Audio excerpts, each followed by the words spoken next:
ओसरलेला आहे गोदावरीचा नाशिकमधला. काल तर खूप मोठा म्हणजे रात्रीसुद्धा मी या ठिकाणी होतो, 11 वाजतासुद्धा मी या ठिकाणी उशिरापर्यंत होतो. पण त्यावेळेला काल परवा आपल्याला रेड अलर्ट दिलेला होता आणि त्यामुळे खूप पाऊस कॅचमेंट एरियामध्ये झाला आणि खूप मोठा पूर गोदावरीला आलेला होता. त्यामुळे 2 पूलसुद्धा या ठिकाणी बंद करण्यात आलेले होते. त्याची थोडी डागडुजी करण्याची आवश्यकता आहे. आणि आज मात्र सकाळी हा पूर ओसरलेला आहे बऱ्याच प्रमाणामध्ये. खाली मात्र पाणी जोरात चाललेलं आहे. आजूबाजूच्या परिसरामध्ये सगळे नदी नाले अतिशय उथंबून वाहत आहेत. शेतकऱ्यांचं मोठं नुकसान या ठिकाणी झालेलं आहे. काही घरांमध्ये पाणीसुद्धा गेलेलं आहे. प्रशासन आमचं 24/7 अलर्ट मोडवर आहे. आमच्या कमिशनर असतील, महापालिकेच्या कलेक्टर आहेत, प्रांत आहेत, सगळे अधिकारी, पोलीस प्रशासन आहे, लोकप्रतिनिधी आहेत, सगळे 24 तास अलर्ट मोडवर या ठिकाणी आहेत. आणि म्हणून कुठेही कोणाला इजा झाली नाही. कोणी जनावरांनासुद्धा यावेळेला कुठे इजा झाली नाही किंवा ते वाहून गेले नाहीत. कुठेही कोणी कॅज्युअल्टी झालेली नाही. अधिकाऱ्यांनी वेळोवेळी सगळ्यांना सूचना दिल्यात आणि त्याचं पालन सर्वांनी केलं गावकऱ्यांनी. त्यामुळे हा सगळा पुढचा अनर्थ या ठिकाणी टळलेला आहे. पण यावेळेला रेकॉर्डतोड पाऊस, मला वाटतं की 150 पावणे 200 मिलीमीटर पाऊस हा 12 तासात 18 तासामध्ये या ठिकाणी होतोय आणि त्याचा सगळा हा परिणाम आहे. ग्रामीण भागामध्ये मोठ्या प्रमाणात पाऊस आहे. इगतपुरी त्र्यंबकेश्वरमध्ये शेती पिकांचं मोठं नुकसान झालेलं आहे. आपल्याकडनं काही अधिकाऱ्यांशी चर्चा झाली, काही त्यांना मी गेल्या 15 दिवसात आपल्याला माहिती आहे, मी दौऱ्यावरच आहे. मी नांदेडला पहिल्यांदा पूर आला तेव्हा तिथे होतो, लातूरलाही होतो. मी मागच्या आठवड्यामध्ये सुद्धा बीड असेल, धाराशिव असेल, सोलापूर असेल, सगळ्याच ठिकाणी जवळपास संभाजीनगर, जालना, सगळ्याच ठिकाणी माझा दौरा या ठिकाणी होता. गेले 12-14 दिवस मी सतत फिरतोय. काल संध्याकाळी मी या ठिकाणी आलो, रात्री पुन्हा इथली पाहणी केली. पण ज्या ज्या ठिकाणी नुकसान झालेलं आहे आणि नुकसान म्हणजे शब्दाच्या सांगण्याच्या पलीकडे आहे. म्हणजे नदीचे प्रवास बदलून गेले. 2-2, 3-3 किलोमीटरचे पात्र नद्यांचे होऊन गेलेले आहेत. सगळ्या जमिनी खरडून वाहत आहेत. पिकं तर नष्ट झालेलीच आहे, पण जमिनीसुद्धा शेतकऱ्यांच्या मोठ्या प्रमाणामध्ये खरडून वाहून गेलेल्या आहेत. मातीच तिथे राहिलेली नाही. 4-4, 5-5, 7-7 फूट माती सगळी वाहून गेलेली आहे. त्यामुळे मोठं संकट शेतकऱ्यांवर त्या ठिकाणी आलेलं आहे. पण आमचं प्रशासन कामाला लागलेलं आहे. रात्रंदिवस ते त्या ठिकाणी मेहनत घेत आहेत. ज्यांचं नुकसान झालेलं आहे त्यांचे पंचनामे, अजून सगळं पाणीच आहे. अजून पाणी शेतातून बाहेर निघालेलं नाही, पाणी वाहत आहे. मला वाटतं 1-2-3 दिवसामध्ये जसं आता पाण्याचा वेग कमी होईल नंतर मग पंचनामे होतील. तशी ज्या ज्या ठिकाणी उघडी पाहिजे त्या ठिकाणी पंचनामे सुरूच आहेत. पण गावामध्ये जिथे पाणी शिरलेलं आहे त्या घरांचे पंचनामे झालेत. त्याचे पंचनामे, त्यांचा सगळा रिपोर्ट मुंबईला आल्यावर लगेच तात्काळ त्या दिवशी आम्ही पैसे त्या ठिकाणी पाठवतो आहोत. त्यांनाही पैसे मिळत आहेत. त्याच्या जमिनी गेल्यात त्यांनाही पैसे देतो. गुरंढोरं वाहून गेलेली आहेत त्यांनासुद्धा आम्ही, त्याच्या मालकांना आम्ही त्या ठिकाणी मदत करतो आहोत. ज्या ठिकाणी गावात पाणी शिरलेलं आहे त्या ठिकाणी त्या लोकांची राहण्याची व्यवस्था किंवा शिरणारे अशांना स्थलांतर आम्ही त्या ठिकाणी केलेलं आहे. त्यांची राहण्याची, जेवणा खाण्याची व्यवस्था, झोपण्याची व्यवस्था सगळी शासनाच्या माध्यमातून त्या ठिकाणी चालू आहे. कुठेही शासन म्हणून आम्ही त्या ठिकाणी कमी पडणार नाही. माननीय मुख्यमंत्री महोदय देवेंद्रजी आहेत, शिंदेसाहेब आहेत, अजितदादा आहेत, सर्व मंत्रिमंडळ सगळं ग्राउंडवर आहे. मुख्यमंत्र्यांचं अतिशय बारकाईने लक्ष या सगळ्या घटनेकडे त्या ठिकाणी आहे. भाऊ, जायकवाडीतून मोठ्या प्रमाणात पाण्याचा विसर्ग होतोय. पहिल्यांदाच एवढा विसर्ग आहे. पैठण असेल, अनेक ठिकाणी शहरात पाणी गेलं आहे. नागरिकांना अनेकांचे संसार उघड्यावरती आलेले आहेत. तर जायकवाडीमध्ये मी काल आपण बघितलं असेल, मी दुपारी जायकवाडीला स्वतः धरणावरच त्या ठिकाणी गेलेलो होतो. त्यावेळेला 1,70,000 क्युसेक्स ते पाणी सोडलेलं होतं. पण नंतर एवढा वाढला की तो जवळपास 3 लाखाच्या वर क्युसेक्सने पाणी आम्हाला सोडावं लागलं. म्हणजे रेकॉर्ड झालं. 3 लाख क्युसेक्सने जायकवाडीतून पाणी सोडणं म्हणजे एक रेकॉर्ड आहे.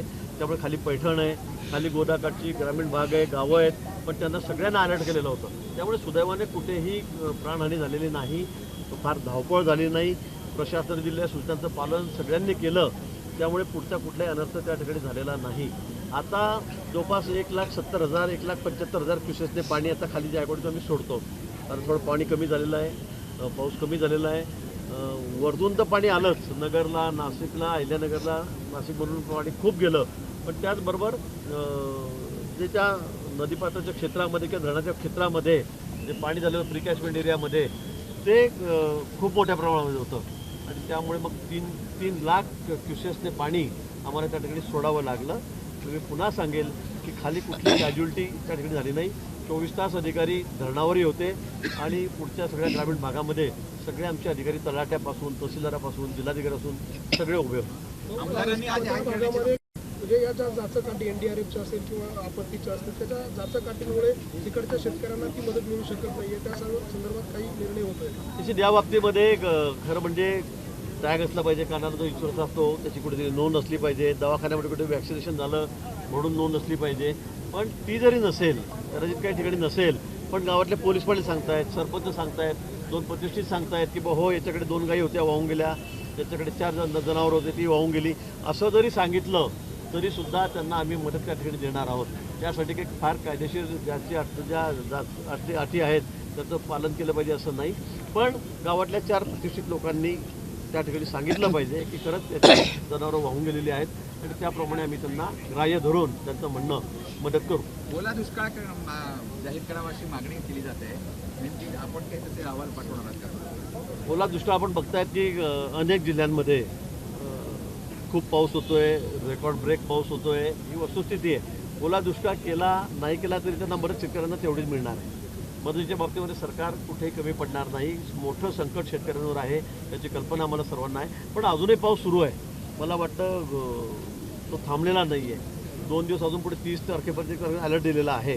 मला वाटतं हे सध्या सगळं 1-2 दिवसामध्ये निवडल्यावर त्या बाबतीमध्ये माननीय मुख्यमंत्री आहेत, दोन्ही उपमुख्यमंत्री आहेत, ते चांगला निर्णय घेतील. केंद्र सरकारकडनं काही मदत येण्यासाठी काही हालचाली सुरू आहे? निश्चित आपण परवाच बघितलं, माननीय मुख्यमंत्री दिल्लीला होते, त्यावेळेला त्यांनी पंतप्रधानांची सुद्धा भेट घेतलेली आहे, माननीय अमित भाईंची भेट घेतलेली आहे आणि मदत करावी अशी विनंती आपण त्यांना केलेली आहे. कारण हे नुकसान एवढं छोटं नाही आहे, खूप मोठं नुकसान आहे. म्हणजे इतक्या जमिनी वाहून गेलेल्या आहेत की त्यांना आता शेतकऱ्यांनी बिचाऱ्यांनी करावं काय? हा खाली खडक उघडा पडलेला आहे, खाली सगळे रेतीच आहे, मोठे गोटेच आहेत, ते माती टाकणार कधी, पेरणार कधी? त्यामुळे हे दुःख म्हणेल मी किंवा हे संकट हे सांगण्याच्या पलीकडचं आहे. त्यामुळे निश्चित त्यांना मदत सरकार करेलच. पण यापुढे जाऊन माझी विनंती आहे की CSRच्या माध्यमातून NGO आहेत, वैयक्तिक आपण आहेत, कारण ही आपली जबाबदारी आहे. हे आपल्यावरचं संकट आहे, हे मी म्हणेल देशावरचं संकट आहे खरं म्हणलं तर. त्यासाठी आपल्याला काय मदत करता येईल, आपण काय मदत करावी, हा प्रत्येकाचा एक एक भाग आहे. आणि म्हणून अडचणीत सापडलेले गावकरी आहेत, शेतमजूर आहेत, शेतकरी आहेत, गरीब लोक आहेत, त्यांना स्वतः सगळ्यांनी मदत करावी असंही आवाहन मी आपल्याला ठिकाणी आपल्या निमित्ताने करतो. आणि सगळ्यात महत्त्वाचं म्हणजे त्या भागामध्ये खरडपट्टी पंचनामे सुरू झालेले नाही, खरडपट्टी पंचनामे होणं आवश्यक आहे असं तिकडची मागणी, काही सूचना दिल्यात ना आपण? मला वाटतं की अजून पाणी, मी ते सांगितलं की अजून पाणी शेतातूनच वाहत आहे. आपण जाऊन बघा कुठेही, आपण मराठवाड्यातही जा, चारीपाची जिल्ह्यांमध्ये अजून पाणी तर शेतामध्ये आहेच. त्यामुळे अजून समजतच नाही ते पाण्याखाली काय. मला वाटतं 1-2 दिवस लागतील, 2 ते 3 दिवस लागले की लगेच तात्काळ. आणि आमचे अधिकारीसुद्धा, कर्मचारीसुद्धा तलाट्यापासून सगळे आता लोकांना हलवण्यामध्ये, त्यांना त्याचं जेवण खावण त्याची व्यवस्था या व्यवस्थेत अडकलेल्या आहेत. कृषी अधिकारी आहेत, ते सुद्धा हेच काम करत आहेत. मला वाटतं पाणी एकदा सगळं निवळलं, पाणी कमी झालं, जमीन दिसायला लागली की त्यावेळेलाच त्याचे पंचनामे होतील. पण ते होताबरोबर 2-3 दिवसामध्ये आम्ही निश्चित तात्काळ त्याचे पंचनामे करू. पंचनामे त्याचा रिपोर्ट जिल्हाधिकाऱ्यांनी मुंबईला पाठवला की कुठे विलंब न लावता आम्ही त्यांना पैसे त्यांच्या खात्यामध्ये टाकू. उद्धव ठाकरे दसरा मेळावा रद्द करून सर्व पैसा पूरग्रस्तांना द्यावा अशी मागणी भाजपकडून आहे. केलं पाहिजे. उद्धवजी इतक्या पोटतिडकीने परवा तिथे गेले आणि ज्या भाषेत ते बोलत आहेत, सध्या ज्या भाषेमध्ये ते वक्तव्य करतायत, त्यामुळे मला वाटतं त्यांनी ते केलं पाहिजे, वागलंही पाहिजे. मी काल आमच्या राऊत सामानोरे बोललो, काय काय बोलतायत ते, काय शिव्या घालतायत, म्हणजे किती वेळ संसदीय भाषा ते बोलतायत. मी त्यांना म्हटलं, साहेब तुम्ही फक्त उद्धवजींच्या मागे मागे गेले, तास भरून चालले आले, आम्ही 15-15 दिवस फिरलोर आहोत, तर एकदा जाऊन बघा ना, एका शेतकऱ्याच्या बंधाऱ्यावर जाऊन बघा, एखाद्या कुठे कुठे फिरून बघा. ते नाही होत. फक्त सकाळी उठलं की वाटेल तशी घाणेरडी भाषा वापरायची, शिवीगाळ करायची, याच्याशिवाय ते काही करतच नाही. मागच्या वेळेला मला आठवतं, उद्धवजी आले तिथे बघायला पूरग्रस्त परिस्थितीत, खाली उतरल्यावर त्यांना लाल कार्पेट, काय तर त्याची चप्पल घरात भरू नये, पाण्याने ओली होऊ नये. मी तुम्हाला दाखवतो पिक्चर आहे ते.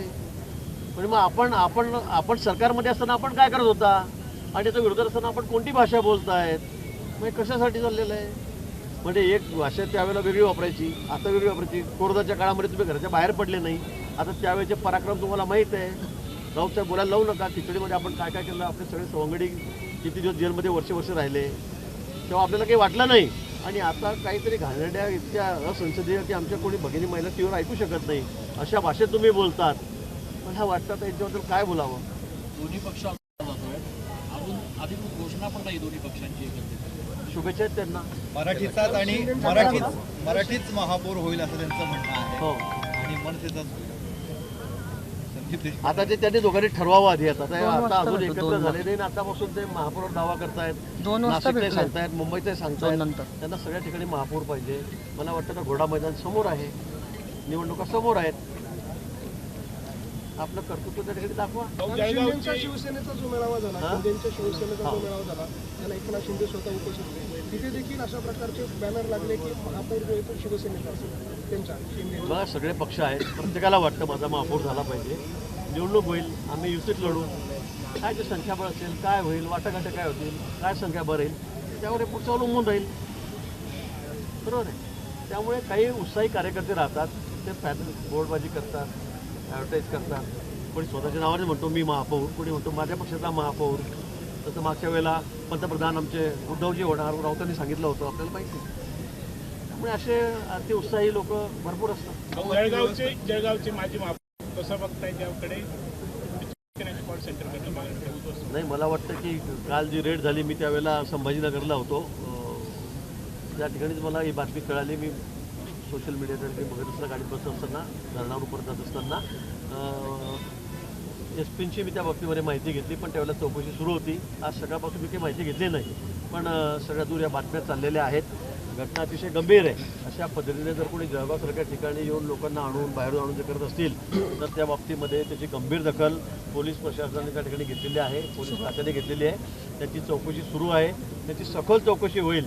आणि अजून कोण कोण त्यामध्ये सगळे सामील आहेत, कोणाकोणाचा त्याच्या सगळ्या गोष्टीमध्ये हात, आणि कुठपर्यंत सगळं हे प्रकरण पोहोचलेलं आहे, त्याची सखोल चौकशी सुरू आहे.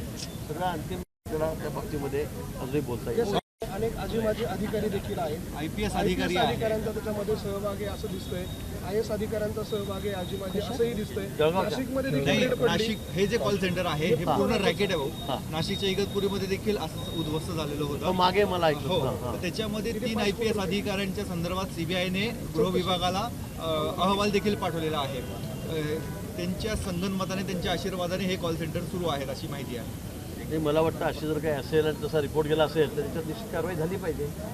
आता आपण सांगतात म्हणून मला फार यातली माहिती नव्हती, पण निश्चित मी माननीय मुख्यमंत्री महोदय, गृहमंत्री आहेत, त्यांच्याशी बोलेल आणि या सगळ्या विषयाचा मी पाठपुरावा निश्चित करेन. माजी राष्ट्रपती प्रतिभाताई पाटील यांच्या कुटुंबाने जळगावमध्ये प्रेस घेतली परवा. त्यांनी म्हटलंय जयकुमार रावल आणि त्यांच्या कुटुंबियाने आमची जमीन अडकली आहे, कोर्टाचा निकाल लागलाय, मात्र पुढे तरी काही कारवाई होत नाही. मला वाटतं कायदेशीर कारवाई त्यांनी त्या ठिकाणी करावी, जे असेल ते असेल. मागच्या वेळी मी काही ऐकलं, पण तसं त्यांचा कौटुंबिक काहीतरी वाद आहे त्या जमिनीमध्ये अशी मला माहिती होती. त्यामुळे अजून फार त्यातली माहिती मला नाही आहे. मी जयकुमारींना विचारेल, पण मला असं वाटतं की त्यांचा काहीतरी हा जमिनीमध्ये कौटुंबिक वाद चाललेला आहे, त्याचा हा विषय आहे, जुना वाद आहे त्यांचा. अहमदनगरमध्ये धर्मगुरूंचं विटंबना केली म्हणून आता दंगल उसळलेली आहे. पोलिसांनी नाही, मला ते आपण गोदा घाटाचा पाहणी केली. पुरातत्व विभागाचा हलगर्जीपणा दिसतोय. समोर दिसणारं स्वामीनारायणाचं म्हणजे 9 वर्ष झाली काम चालू, लोकांच्या तक्रारी आहे. तिथे अनेक मंदिरे, त्याच्यावरती मोठ्या प्रमाणात झाडं उगली आहेत, सगळी मंदिरं खराब झाली. काही सूचना आपण पुरातत्वला करणार आहे, कारण पुरातत्वचे अधिकारी तिथल्या अधिकाऱ्यांना महत्त्व देत नाही किंवा त्यांचे आदेश मानत नाही. त्यामुळे खूप त्रास जो आहे तो नाशिककरांना त्याच्यामुळे होतो. नाही, अतिशय दिरंगाई किंवा दुर्लक्षपणा त्या ठिकाणी या विभागाचा चाललेला आहे. आता समोर मी मंदिरं आल्यावर फक्त मागच्या वेळी मी बघितलं की बाबा यांच्यावरची झाडं काढा, हे पुरातन खूप मोठे वास्तू आहेत, त्या जतन करायचे आहेत, पण इथल्या झाडाला ते कोणाला हाते लावू देत नाही आणि ते वृक्ष उचलले त्या झाडाच्या मंदिरावरचे. इतके पुरातन मंदिरं आहेत, हा अमूल्य ठेवा आहे आपल्यासाठी आणि नाशिकसाठी, पण या ठिकाणी ते कोणाला हाते लावू देत नाही. महापालिकेला तिकडे लक्ष देऊ देत नाही. स्वतःसुद्धा एक रोपटंसुद्धा त्या ठिकाणी उपटत नाही. त्यामुळे सगळ्यात हे मंदिरं खिळखिळ होत चाललेले आहे. सगळे ते मुळे, सगळे पिंपळ आहे, वड आहे, ते मोठे त्याचे वृक्ष होत चाललेले आहेत. आणि म्हणून मला वाटतं की अक्षम्य दुर्लक्ष ते या ठिकाणी करतायत. मी त्यांना आज बोलवलेलं आहे, मी त्यांना आता काय सांगायचं ते मी त्यांच्याशी बोलेन. आता इथे की फार त्या बाबतीमध्ये मी बोलत नाही, पण त्यांना ताकीद देण्याचीच गरज आहे. मला असं वाटतं 9-9 वर्ष एका मंदिराचं काम चाललेलं आहे, म्हणजे हे आहे कुठलं विभाग, मला हे समजत नाही आणि करता काय आहेत. आणि म्हणून आज निश्चित त्यांना किंवा आम्ही मुख्यमंत्री महोदयाकडे त्यांना एकदा बोलवून निश्चित त्या संदर्भामध्ये बैठक घेऊन त्यांना काय ते योग्य सूचना आम्ही देऊ. शहरातल्या खड्ड्यांसंदर्भात आपण मागे सांगितलं होतं, या संदर्भात आपण आढावा घेणार आहात का? नेमकी पुढची काय प्रोसिजर असणार? नाही, खड्डे बुजाचं काम चाललेलं होतं, अतिशय वेगात चाललेलं होतं, आपणही बघितलं.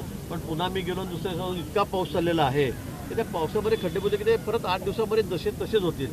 आमच्या सगळ्या टीम तयार आहेत, आमचे अधिकारी तयार आहेत. परत 25% ठिकाणी आम्ही ते खड्डे बुजवलेले आहेत.